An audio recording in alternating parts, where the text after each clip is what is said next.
Irish composers. I am playing Irish composers, so all the music is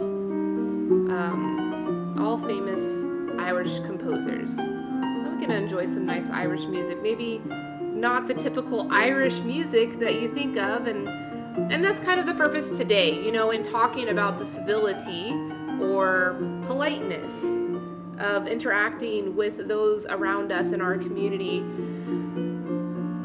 How to handle holidays, cultural holidays like this, you know, like we talk about it all the time in the context of like other nationalistic holidays, but it's interesting how St. Patrick's Day kind of gets left out of that conversation to a certain degree. But earlier today, I did see somebody post an intriguing question on their social media that kind of inspired this conversation today. And if you guys are wondering, I am wearing green, and the reason why you know that is because I am invisible. You know, I'm invisible. I got the T-Lit logo here, but this is our bright green mandala shirt. So I am wearing green because, as far as I know from childhood, the importance in civility in St. Patrick's Day is that you're wearing green, or that you're prepared to, what is it, pinch pinch anybody who is not wearing green. So, I don't want to deal with anything in that regards. But actually, today is not about talking about those cheeky, childish little customs of St. Patrick's Day, or even the adult, intoxicated customs of St. Patrick's Day that we know. But I thought this video was so great. It just totally encapsulates what I think of St. Patrick's Day when I sitting around drinking dark green beers, having fun. So what I'm going to do is I found some articles looking at the history of St. Patrick's Day, and then of course, as its Constitution study group, and as I've said it so many times over again, the Constitution is all about a code of civility, a code of how we will be polite to one and another, and what government involvement there is in doing that. And so I thought it might be a stretch to find, points of civility or civil conduct within St. Patrick's Day outside of talking about the cultural appropriation, which we could certainly talk more of if you guys have any comments on that. When we're inappropriately appreciating a holiday that perhaps even at origin the same thing is happening, is it still cultural appropriation? Is it still stealing someone else's culture, misrepresenting someone's culture? I think in the case of St. Patrick's Day, maybe not. I mean, I'm sure that there are multiple layers of this happening, just like with any other cultural phenomenon. But, and what I know of St. Patrick's Day, I'm a quarter Irish. Well, yeah, I'm a quarter Irish. I grew up, identifying with that culture. My grandmother is Irish. She spoke with a very thick, heavy Irish accent. I'll never forget it. And every St. Patrick's Day, it was a big deal. She would, make a big meal, and it was a chance to bring all the family together. And there wasn't a whole lot of talk about the meaning of St. Patrick. So I didn't know that as a self-identifying Irish person. So I wanted to do that today, look into the history of that. And in the little bit of research that I've done, and I'm sure I'm going to do much more with you here in just a second, it seems as if the holiday itself has already been evolving within Ireland itself. The story of St. Patrick is actually, a great example of that. And so when a culture is already evolving its own culture, and then others start to partake in that, and they start evolving that culture, it brings a lot of fogginess to the conversation around cultural appropriation. Not to say that the conversation about cultural appropriation is not important. It is very important because there are very serious cases of this happening. In addition to looking at this research, I will also be drinking some matcha, because I have come to find out today that St. Patrick's is also known as the matcha holiday. So, yeah. We'll drink some green tea, because I guess that's for good luck. That's for good luck. That's what we're supposed to do. Everything is for good luck. I don't even know where that came from. I don't even know where that concept of good luck came.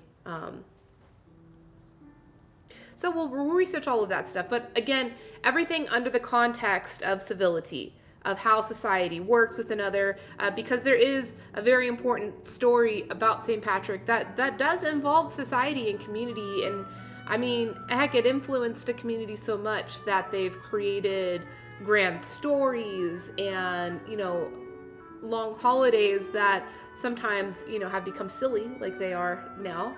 Like the filter on Instagram. This is the silliest filter ever. But I was looking for something culturally insensitive and ridiculous to go with the theme here. So thank you for joining me. Again, my name is Elise. Welcome to my tea table. If this is your first time here, let's get going. Let's get going. Feel free to say hello. Feel free to say Happy St. Patrick's Day. Actually, before I get into the articles and all of that, let me make some matcha. So my water is like freshly boiled, so I probably will need one of these just for cooling my water. Now, when you're making matcha, you don't absolutely have to allow your water to cool. With green teas, you might have heard before that it's important to let your water cool so that you don't steep them too aggressively and extract too much of the bitter and astringent compounds in the tea. But with matcha, it's a little bit different, especially if you're working with real matcha, like ceremonial grade, good quality matcha. There is not a whole lot of bitterness and astringency to extract from the tea because the tea plants were shaded for 4 weeks and blackout shade. So that's 2 layers of shade at least 4 feet above the tea plant that inhibited any photosynthesis from happening. And actually that photosynthesis and also UV harm from UV radiation causes plants to produce tannins. And tannins are the compounds that contribute mostly to the astringency in all kinds of plant material, not just tea, but in the case of tea, there certainly is a big effect from tannins. So I'm gonna go ahead and put us on the overhead so we can watch this as this is going. I've got my beautiful matcha bowl here. This was a gift given to me by Marie at Marie's Teas. A lot of the teaware that I've used here is actually from Marie and Patrick from Albuquerque. They have a beautiful, hey Wendy, good to see you. Happy St. Patrick's Day.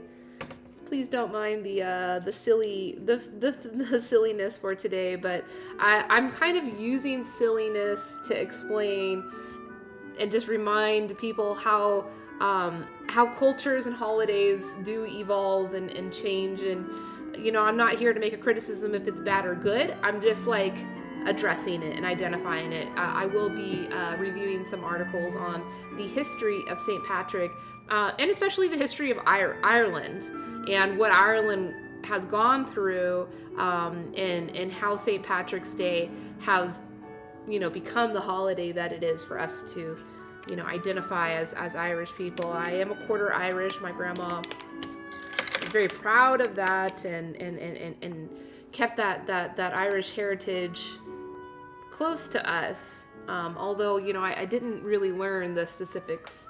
Hey, Danny, good to see you. How's everything going in Brazil?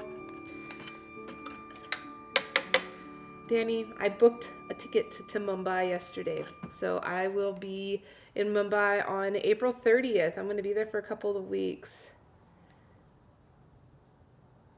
You heard Patty drove out the snakes. Well, what's funny is that story is inaccurate. And that story is a product of Irish people themselves kind of stretching the stories and taking the stories to the next level. Which is fine. That in itself is fine too. That happens all the time. I mean, we're here talking about tea.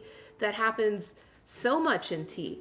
There are crazy legends and tales around, how tea was invented and all of that. And yeah. All right. So I'm gonna get to my matcha. I'm actually gonna have to hop off in about 40 minutes for another meeting. So got to get to our matcha. Okay, I got it. I didn't weigh this. I probably should have.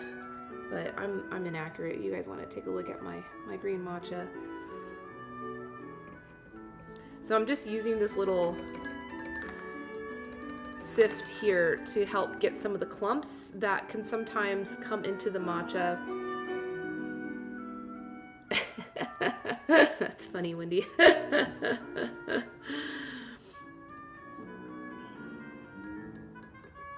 Yeah, sometimes the moisture in the air will cause the matcha to clump up.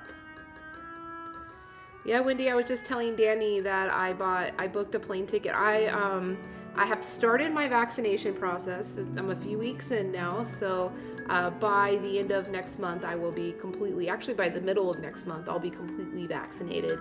And, not to say that means that I'm completely in the clear, but I feel it's a bit more responsible to be traveling now, and just with everything that's been going on with the lack of communication and logistics issues in Asia, I think it's really important that I physically get there as soon as I can so that I can figure some stuff out. Because, sorry guys, I'm using my finger. I'm here by myself. If I was serving a cup of tea for you, I would never use my finger like that. Don't worry. And my plan, Wendy, is to rent a boat and pick up all of our products and bring it back myself. So that'll probably be happening in like June or July. So yeah, everything's happened so fast. But I'm gonna go and collect all the samples, bring them back, so that we can collect all the orders. Because as you can imagine, when you're commissioning your own boat, it's a very large cargo hold. Get a better view here. I love these colors, these swirly colors in the bowl. All right, so the water was boiling. It's been sitting in this pitcher for some time. It doesn't have to be cooler, but I like it a little bit cooler because then when you drink it, it's a more comfortable temperature to be drinking. And the way that I will be preparing this bowl of matcha right now is not the traditional way that matcha is prepared in Japan, and it's certainly not a ceremony. If this was a ceremony, the ambiance and the situation would be much different than what it is now. But the method that I'll be using right now is kind of a modified way of making a bowl of matcha, which I actually was first introduced here in the States at coffee shops. You know, I started selling matcha to coffee shops, and you see how they prepare, especially in a fast-paced environment, and they do have to modify things. So what they do is after they've sifted the matcha and made it nice and fine, they will then add in just a small amount of water. And the purpose of this water is purely to just create a thick paste, which you could then, you see this thick paste here? I'll let you guys see it. Let's see how thick that is. Yeah. It sticks to the bottom of the tings. That's when you know it's really good. That's when you know it's really good. But the reason why you want to make it a paste at this point is because you can mix your whisk around in every direction and really kind of scrape it against the bottom of the bowl, the side of the bowl, because the next step, look, it's like frosting. It's so thick. So thick. All right, so then in the next step of the process, we're going to be adding more of the warm water, and on this step, it's purely to froth the matcha. We're not trying to mix it anymore. It's already been fully mixed within itself. So, and to optimize the froth, you're going to use a single up and down motion, a fast single up and down motion. And you do not want the tings, so the tings is like the ends of the whisk. You don't want them to be hitting the bottom of the bowl. It does you know, you get a better froth when you have it raised up a little bit. And so that's why if you don't do that first step, it can be kind of hard to do this step. You have to like go even harder. And I'm not even like a very super experienced matcha frother.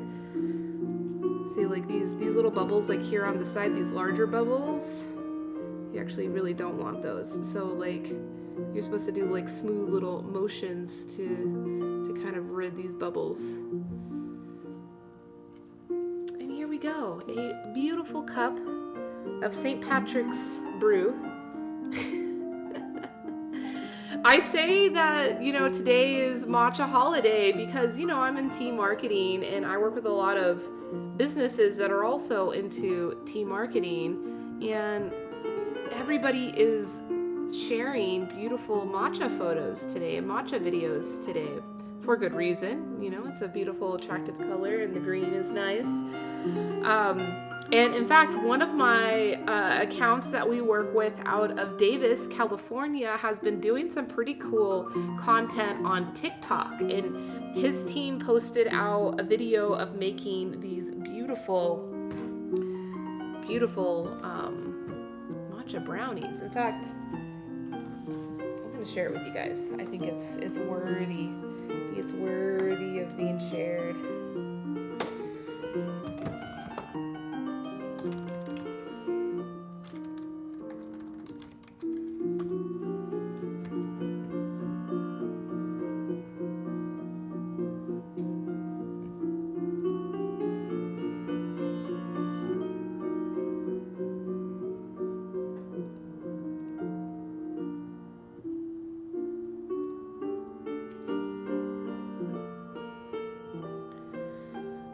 I'm live now. That's why. I wonder if it'll let me see. Oh, that's weird. Oh, cool. You can watch live videos on the internet now. That's great. That's fabulous. Oh, that when I turn my head this way, it doesn't look so good. That's interesting. Good to know. That's okay. I can't be too upset about that. I chose to use a silly filter. Let's see. Okay, so we got this video here. Maybe this will...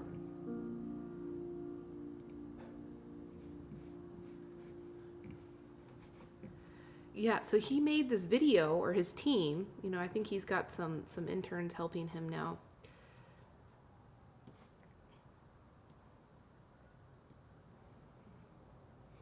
Let's see. Let's get the audio on this, though.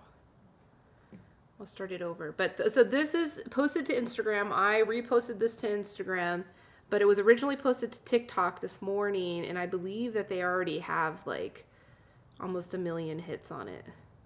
I got on she got on stilettos. She my best friend. All this licensed music. Maybe I should turn the music off. Okay, I'm turning the music off because it's licensed. But you can see the video here. So yeah, he made these beautiful, this is Botanic Herbs and Tea. Find them online. They sell a lot of great tea, including several teas that they source through Tealet, including the matcha here. But yeah, the matcha, we're in peak viral matcha cycles now, which is pretty cool.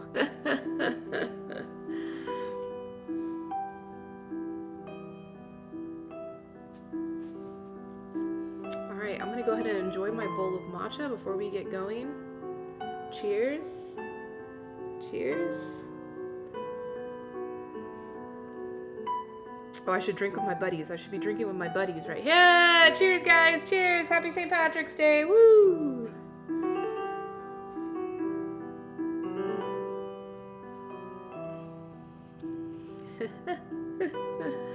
We're allowed to have fun. Revive and Plus It. Thank you for joining. I don't know if we've ever chatted before. I like your logo.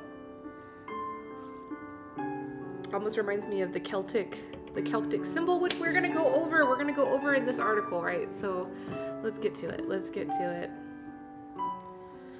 This article is from history.com, which is the History Channel. I don't know if this is a good one, but like a good reputable source to be going. But like, let's start here, and then we can move once we get going.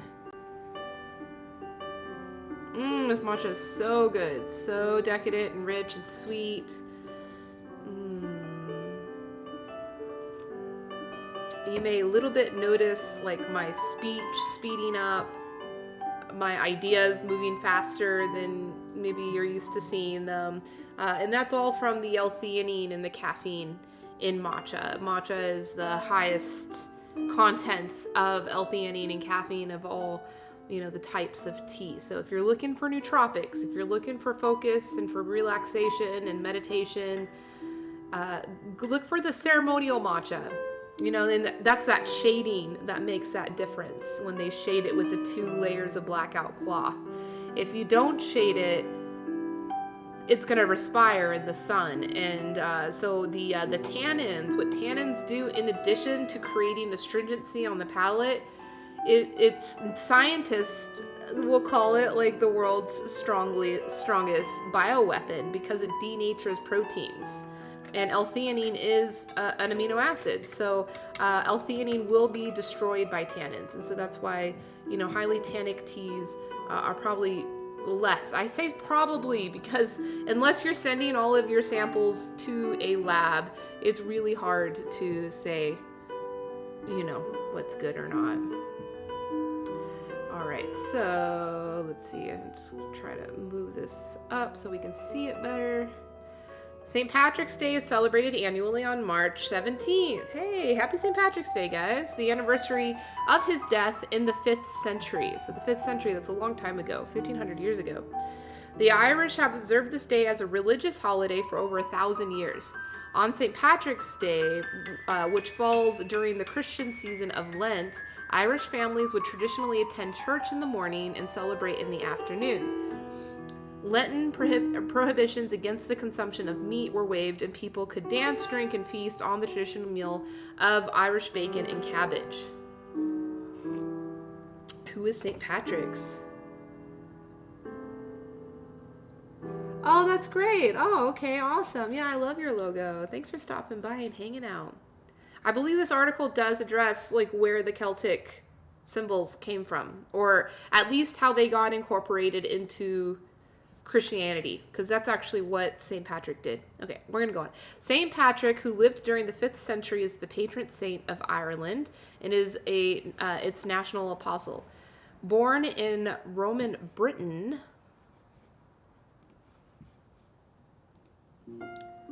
he was kidnapped and brought to Ireland as a slave at the age of 16. So here's our first note of civility in the story of St. Patrick. He was trafficked. He was trafficked. There. Sorry, that's a tongue twister. Taken against his will, especially as a minor. He later escaped, but returned to Ireland and was credited with bringing Christianity to its people. In the century following Patrick's death, believed to have been on March 17, 461, the mythology surrounding his life become even more ingrained in the Irish culture. Perhaps the most well-known legend of St. Patrick is that he explained the Holy Trinity, the Father, Son, and Holy Spirit, using the 3 leaves of a native Irish clover, the shamrock. So that's kind of where the Celtic symbol came from. Or I think the Celtic symbol came before that, but like how it got integrated into Christianity.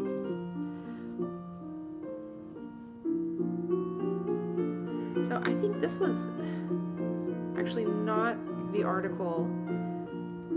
Let me check for the right one.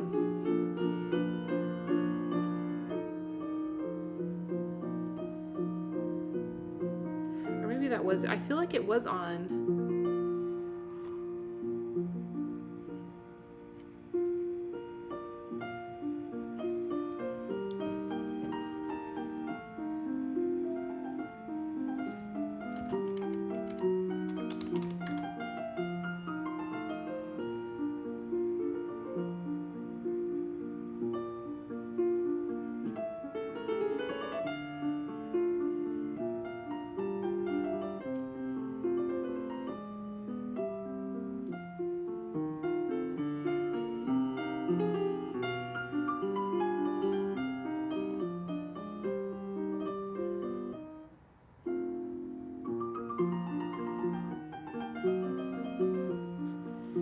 Here's a more deeper article from Time magazine. Let me just zoom it in before I give it to you guys. And we'll sit with this one.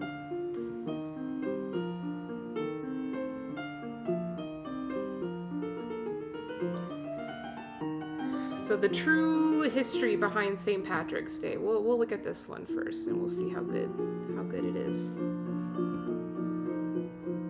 Modern St. Patrick's Day are likely to be characterized by commercial Lucky Charms and green beer, which have very little to do with the historical figure of the saint. As it turns out, it took centuries for the holiday to accrue the elements that now seem crucial to its celebrations.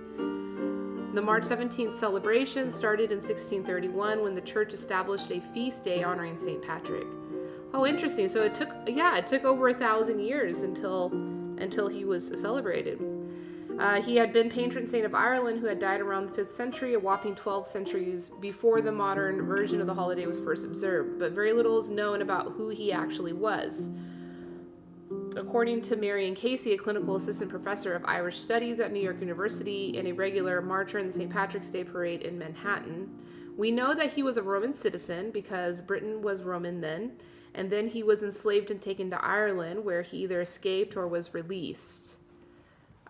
In the other article said he escaped and said that he had to walk 200 miles to escape. It didn't say much about his conditions of where he was in Ireland or what he was doing or who even captured him, just that he was captured.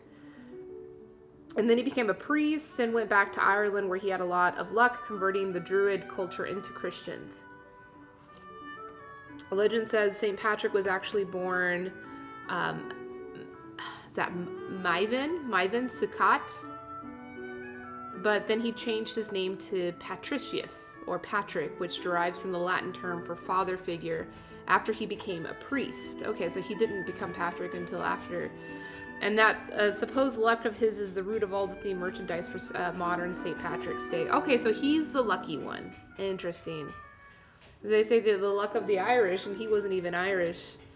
It wasn't until the early 18th century that many of today's traditions were kicked into high gear. Since the holiday falls during Lent, it provides Christians a day off for the prescriptions of abstinence leading up to Easter. And around the 1720s, the church found it got kind of out of control. You don't say. Casey says it was to remind celebrants what the holiday actually stood for, that the church first associated a botanical item customary for all saints with St. Patrick, assigning him the symbol of the likewise lucky shamrock. Modern day celebrations and themes continue to take shape during the rest of the 1700s. In 1762, the first New York City parade took place. It wasn't until 1798, the year of the Irish Rebellion, that the color green became officially associated with the day. Up until the rebellion, oh, my mouth feels so good. Like, this matcha is, I'm in a good place, guys. Up until the rebellion, the color associated with St. Patrick was blue, as it was featured both in the royal court and on ancient Irish flags. But as the British War read, the Irish chose to wear green, and they sang the song "The Wearing of Green" during the rebellion, cementing the color's relevance to Irish history. As for the green beer, that's an even later addition.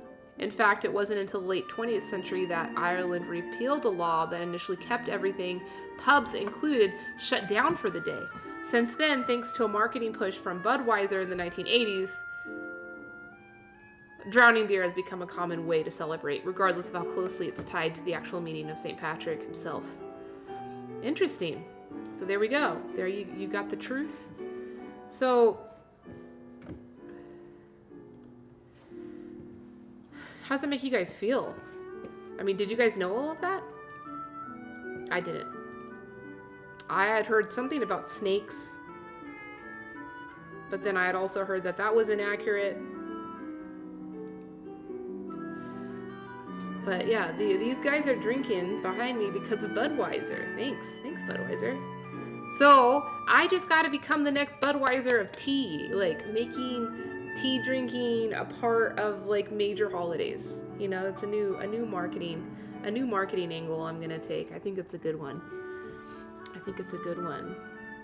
What kind of green things are you guys drinking today? Or are you wearing green? Or are you just not practicing St. Patrick's at all? Like, that's fine. I think that's perfectly fine.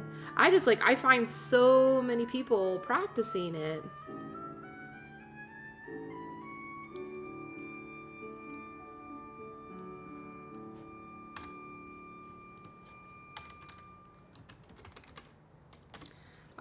And I'm just curious, like, why that is. And then the fact that I had another friend comment, you know, on her social media questioning the legitimacy of anybody celebrating that's not Irish, if that's cultural appropriation.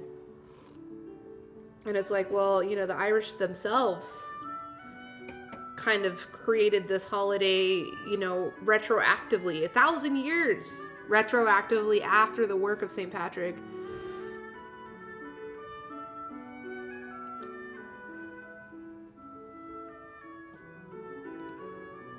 Oh, I found an article called "The Politics of St. Patrick's Day." Let's see this. Let's just take a look at this. This is interesting. This is Constitution Study Group, and I did want to talk about civility. You know, we're talking about the cultural elements and the cultural history of it, and that does play into civility, guys. We have to remember, like, when we are talking about or practicing someone else's culture or history, not to say that we shouldn't do that. We absolutely should do that. We do need to learn about things. We do need to share. We do need to expand our perspectives, but we have to do them with an additional care and respect to make sure that we're honoring it correctly. It doesn't mean that we have to honor it perfectly. Just your intent has to be there, that you would be prepared at any moment to correct your thinking or correct your perspective without assuming things that are inaccurate, that all Irish are lucky, or that all Irish have always worn green. Green's always been the color of Ireland. Like that's, knowing these things is very important and very respectful to people and to yourself as well. All right, here we go. Politics of St. Patrick's Day. This is from PBS, NPR, Y Magazine Online. In 1972, when I was 11 years old, I watched my father march up Fifth Avenue in New York's St. Patrick's Day parade. He's a Jewish guy from the Bronx, but he worked in city government. And on March 17th, as the saying goes, everyone is Irish. But the Irish disagree with what that means, and they always have. We need to keep that in mind as debate heats up over gay participation in St. Patrick's Day parades, which have sparked controversy as well as pride for more than 2 centuries. Boston's parade organizers recently decided to allow a gay veterans group to march, winning praise from Mayor Marty Walsh. But it's unclear whether Walsh, who boycotted the parade last year, will participate this time. Likewise, New York Mayor Bill de Blasio boycotted the 2014 parade to protest the exclusion of gay-identified marchers. So did Guinness, a longtime sponsor of the event. But this year, the parade has agreed to admit a delegation of gay employees from NBC Universal, which televises the event. That was enough for Guinness, which returning as a sponsor, but not for de Blasio, who called the compromise too small a change. It was too big of one for the Catholic League of Religious and Civil Rights, which announced that it would pull out of the New York parade unless a pro-life group could march under its own banner as well. That's fascinating. And that's interesting because the article that I was trying to bring up to share with you guys was talking about compromises in religion and modifications that have been made to more modern religious texts that have kind of changed ideas on things. And just how St. Patrick's he kind of did. Like he found ways of converting symbols and resonance that was already existing in the Irish culture to integrate Catholic culture into it. And so that's the thing with the Celtic circles being included on the cross. And I want to get that actual text.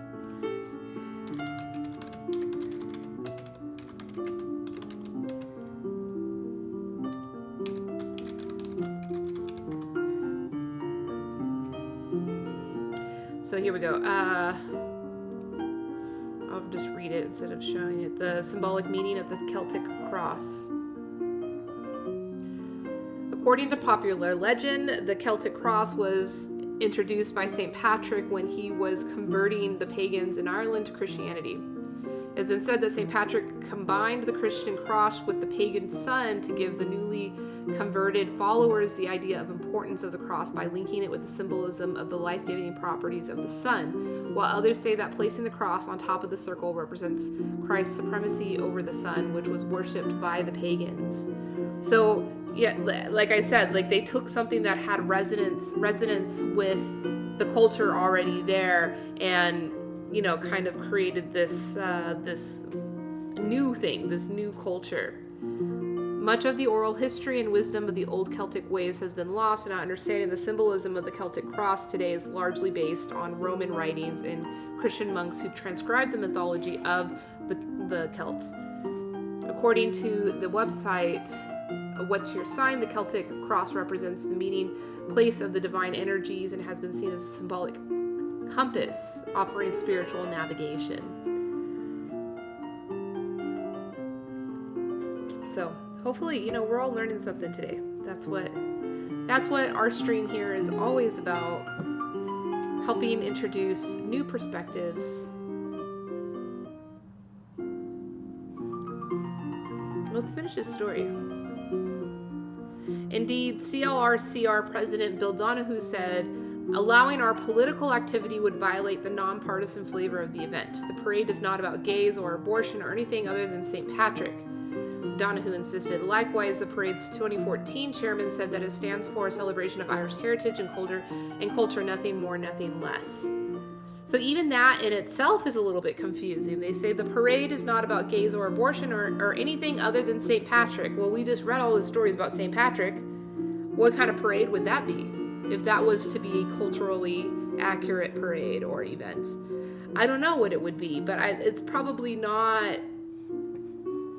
It's probably not these guys plastered, screaming and throwing things from the back of a parade float. It's probably not that. Or like, it's definitely not turning the river green. Isn't that what they used to do in Boston? Like that was like a big thing. They turned the water green. So it's like, it's so interesting how like arguments like this, political arguments are made when it's like, well, even your statement is not accurate. And who's to know if St. Patrick really was against gays? Because supposedly, in things that I've read, a lot of those interpretations in the Catholic texts, have, yeah. But we're not talking about that, even though we're talking about this political issue here. But the Irish have never presented the united front that these critics imagine, and neither has the St. Patrick's Day, which was contested as on these shores from the start. The first St. Patrick's Day parade in America was staged in 1775 by Irish regulars in the British Army, but there were plenty of Irish soldiers on the American side too. The following year, on March 17th, an Irish-born soldier led the campaign to force British troops out of Boston. That's why the city still marks that date as Evacuation Day, not just St. Patrick's Day. It also marked an event as American, not just Irish. As their population swelled in the 1800s, Irish Americans used March 17th to underscore their dedication to their new home, as well as their devotion to their old one. If Irish people loudly proclaimed their heritage on the streets of the United Kingdom, one parade supporter wrote in 1868, the ringleaders would be transported to the penal colonies, but in the United States, they could celebrate without fear. So that's interesting. So the United States has played a very instrumental role in making St. Patrick's Day a mainstream holiday. To other Irish Americans, however, oppression back home made their own revelry seem inappropriate or even insulting. Instead of squandering money on drinks and dinners, one newspaper urged in 1867 Irish Americans should send it to freedom fighters on the Emerald Isle. All demonstrations, banquets, etc. should be avoided, the paper concluded, and even assistance given to redeem our country, work like men for Ireland. But most Irish Americans continued to celebrate on March 17th, especially as non-Irish got in on the act. In 1874, newspapers carried glowing accounts of President Ulysses S. Grant reviewing the St. Patrick's Day parade in Washington, D.C. 4 decades later, when President William H. Taft addressed a March 17th banquet in Chicago, organizers announced that Taft would deliver his speech on a piece of old sod brought from Ireland. Having never seen the rural soil of the Emerald Isle, excited guests carried it away before Taft could begin his talk. That's cool. I like that. Meanwhile, politicians used St. Patrick's Day to advertise their own Irish heritage. In the case of Richard Nixon, his wife's. Nixon invited Ireland's ambassador to the White House on March 17, 1969, when he presented First Lady Pat Nixon with a fresh shamrock for her birthday. In fact, she was born on March 16th, but she always celebrated her birthday the following day, she said, in deference of her Irish father's wishes. Oh, that's great. Hey, daughter, you don't need a birthday. You can just hang out, on St. Patrick's Day. During these same years, however, other Irish Americans began to complain that St. Patrick's Day had lost its connection to the old country. To promote its new jet service between New York and Ireland, Pan American Airlines flew 10,000 shamrocks to the New York parade in 1952. But the true spirit of St. Patrick's Day was gone. A Boston editorialist complained in 1969, aestheticized by the Ed Sullivan Show and smothered in suburban shopping malls. I don't know. What do you guys think? What do you guys think? You guys think that that's all true? No, it's culturally accurate. We're Irish. Kiss me. I'm lucky. The next year, reports of Protestant Catholic violence in Northern Ireland sparked new controversy over St. Patrick's Day in the United States. When four men unfurled a banner demanding civil rights for Northern Ireland in the 1970 New York parade, organizers had them arrested for violating the event's ban on political demonstrations. I mean, is that really a political demonstration, just trying to talk about civil rights? No, it's not. Just like us sitting right here and talking about the civility of St. Patrick's Day or other cultural holidays is not political. We never do anything political around here. It's strictly information, cultural. Yeah, call it cultural. That's fine. Call it cultural. No problem there.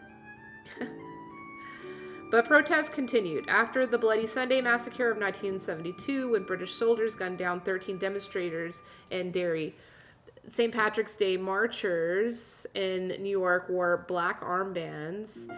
So did marchers in Boston when they carried a coffin draped in Irish colors. We don't think bands should be playing while people are dying in Belfast and Derry, one demonstrator explained. I don't recall seeing any armbands in 1972. I just remember my dad waving as he walked by. But the protest reminds us that this holiday has always been political, pitting Irish Americans against each other in a never-ending struggle to define themselves. Gays are just the latest group to challenge the ways we think about St. Patrick's Day, and they won't be the last one either. Well, thank you, Jonathan Zimmerman, for this very enlightening article. He teaches history and education at New York University, and he is the author of Too Hot to Handle, a global history of sex education. What? That sounds like a cool book. I'm gonna check that one out. Yeah, so there we are. What do you guys think about that? You know, like, is it civilized for us to be celebrating a holiday like this?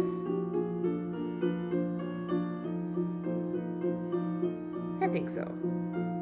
It depends on how you're celebrating, of course. I mean, we're talking about this example of this parade that is assuming, and that's what's interesting about this article that we just read. The people that are making the statements about what this parade is about and what the parade is supporting and who can come or can't come aren't even the people that this parade is supposed to be supporting.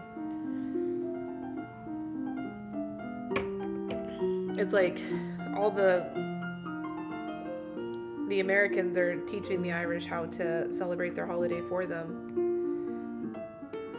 So interesting. So interesting. And Budweiser, of course, is an American company. So, you know, the other article that we looked at did say how responsible, you know, Budweiser was for converting the culture of St. Patrick's Day into this, like, drinking holiday. So fascinating. I love these kinds of things, guys. I get into it. I get so into it. Who's here? Who's here hanging out with us in Twitch? Yesterday I got an earful from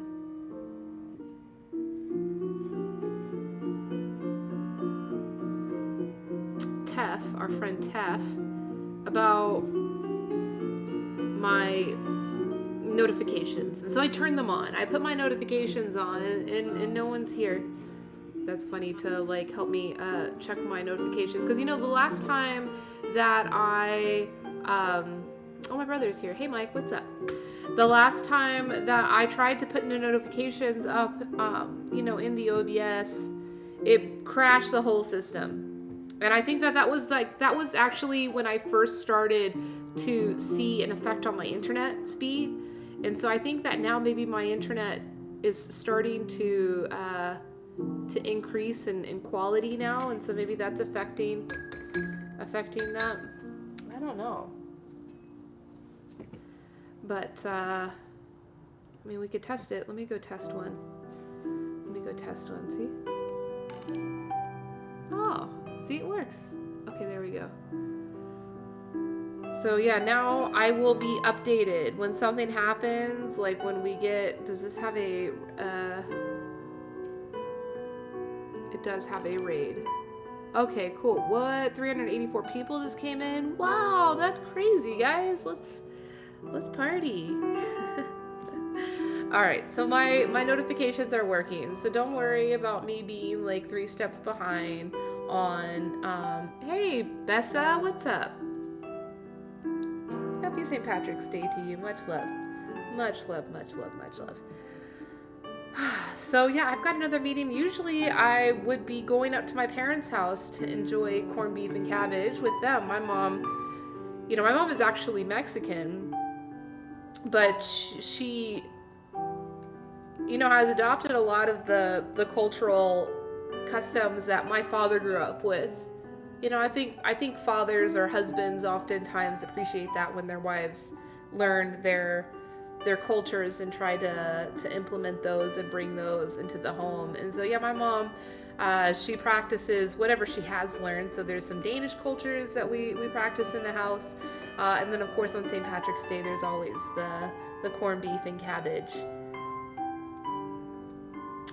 But I'm gonna go hang out with them tomorrow. My mom said she's making a lot, so we're actually gonna celebrate tomorrow together, so that I can put my head down and get some work done here. Hi, Brewchime. Welcome. Happy St. Patrick's Day. I just finished drinking all my matcha, and I read a little bit about the history of St. Patrick and St. Patrick's Day. Those are two very different things, very, very different things. And of course, because this is a Constitution study group, every Wednesday I come together and we read parts of the Constitution or the Federalist Papers or the Anti-Federalist Papers. Sometimes we read Supreme Court cases to understand the history of our civil code, right? Because we still have to be civilized with one another. And being civilized is simply just being polite. It's your capacity of politeness. So our Constitution or our codes and structures that we work within should just be that, just to support our ability to be polite with one another. And so, since it is St. Patrick's Day, I tried to find my best way of integrating those themes together. And I think we did a good job. That was a cool learning experience. We're still in a pandemic, so, I was going to say, I hope that this learning maybe has inspired you to maybe not go out and appropriate someone's culture. But we're in a pandemic, so I think a lot of people still are staying home, but, we're getting out of it. We're seeing the light at the end of the tunnel, and I think that should be very exciting for everybody. I'm just cleaning my whisk here, as well as cleaning the bowl, and then the water that I use to rinse all this stuff will be slightly flavored with matcha, so it should be good. Cheers.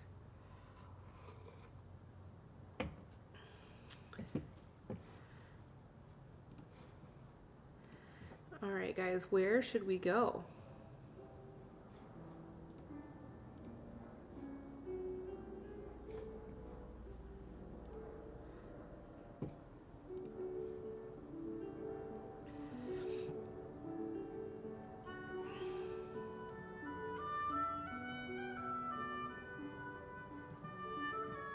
I like this one. This is good. So I've been playing pretty much only 3 songs for you guys.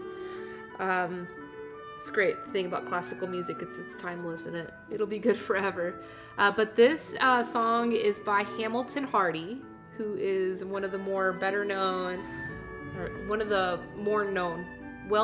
More well-known? Is that the right way to say it? More well-known? Because well and more are kind of similar words. But anyway, a known Irish composer named Hamilton Hardy.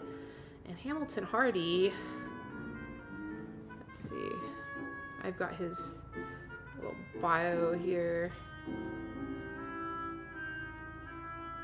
From 1879 to 1941. So it is very likely that Hamilton Hardy celebrated St. Patrick's Day wearing his green and enjoying his pub with his family, his little break from, not eating meat during the Lent season.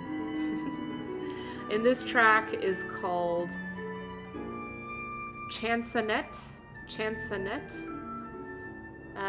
featuring the oboe. I love songs that feature the oboe. Beautiful instrument.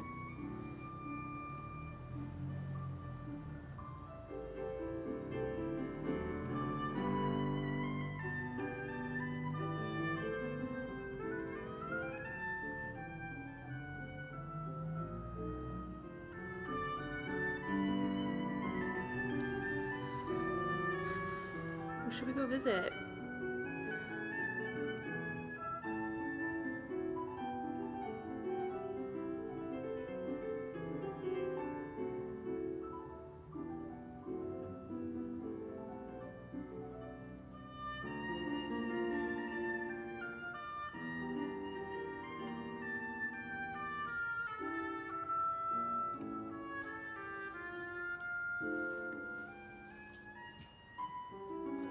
Alright, I'll go ahead and say goodbye to you guys, Instagram.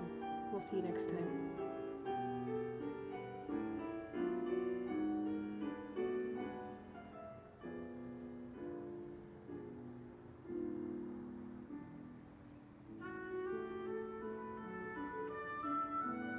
My messy table, sorry guys. I got a little messy last night and didn't get a chance to change out this cloth.